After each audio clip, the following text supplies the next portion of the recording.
Now, Elon Musk has admitted to being frankly naive about the extent of anti-Semitism in the West, adding that sympathy for the pro-Hamas rallies at American universities blew his mind. The billionaire Tesla boss made the remarks after a visit to Auschwitz concentration camp in Poland, where at least 1 million Jews were murdered during the Holocaust.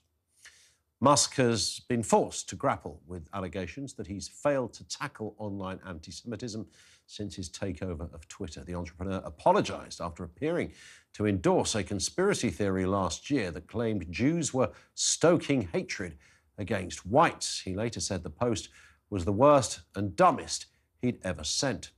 Musk visited Auschwitz with his 3-year-old son called X and was photographed with the toddler on his shoulder at the Nazi death camp, where he laid a wreath and lit a candle. I just sense this. I mean, can we just get the taking your child, was he 3 or 4? 3. Taking a 3-year-old, sticking your kid on your shoulders like you're in Legoland for a start. I mean, that in itself, symbolically, and the choreography, it's just like this is a man who just really doesn't get it. He doesn't get tact. He doesn't get diplomacy. It's within him not to understand that. That's maybe part of his character.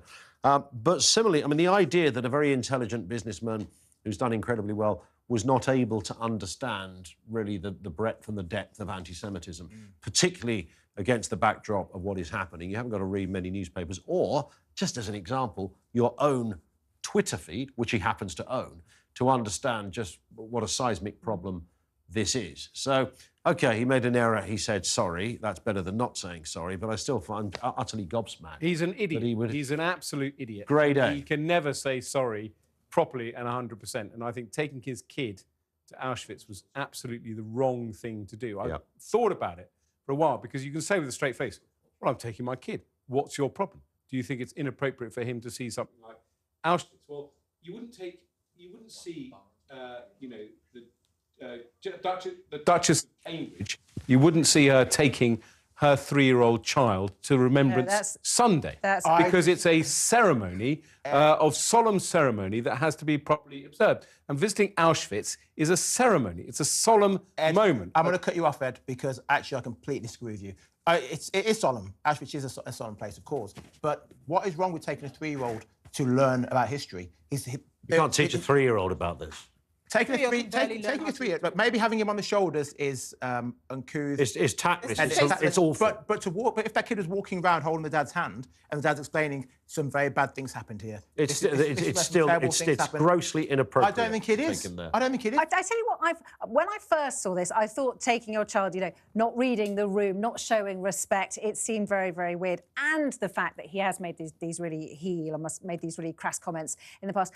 But when I read what he has said in the last day or so about his own comments, that he thought he was naive, the bit that struck me that I thought was very honest and quite telling was when he said that he didn't understand the full extent of anti-Semitism that was going on around the world, because in his life he has hundreds and hundreds of Jewish friends. He says the majority of his friends are Jewish, and that he personally hadn't seen anti-Semitism. And actually I thought that was very honest, because that is what happens with any sort of racism. We go around saying, I've got black friends, therefore I'm not a racist, or I've got Jewish friends and I haven't seen them be subjected to anti-Semitism, therefore it's not going on in the world. And that's one of the problems of people not realising that there is a lot of racism and racist people out there, because they don't see it in their own blinkered... I get that you might not have experienced it. And I thought that was quite valuable. I mean, Ed, your take on this is perhaps more qualified.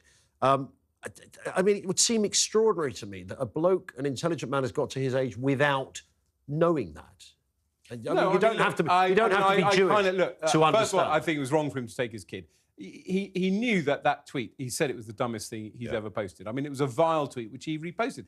He has massive influence, and anything he posts is seen by millions of people. Correct. And believed by millions of people. But I do take Daisy's point, because I live in a white middle-class bubble. And in fact, I did a lot of work on diversity when I was a minister, but I had to have a wake-up call moment when I realised, when I went to see, well, it's a boring story, I went to see Lenny Henry in The Comedy of Errors, and I noticed half the audience were people of colour, and I suddenly realised that looked unusual to me. If it looked unusual to me, what the hell was I doing in this bubble? So I got involved in it. And I now kind of, I take a big interest in these issues. So I could absolutely understand that you can go through life thinking, there's not a lot of anti-Semitism about. And in fact, it took the Hamas attack to see the reaction of people towards the Jews for me to realise how prevalent and deep anti-Semitism is and how it's just under the surface and how easy it can... The only reason I don't buy it is because he is on X all the time. And you have to go on there for 10 minutes to see the level of anti-Semitism and racism that is bred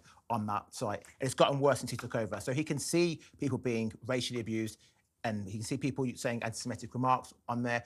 If he watches the news, we're seeing across Europe, people meeting up in Rome, doing fascist But in this day and age, signals. people choose not to believe stuff. With conspiracy theories and so on, particularly people on Twitter or X. That's the problem.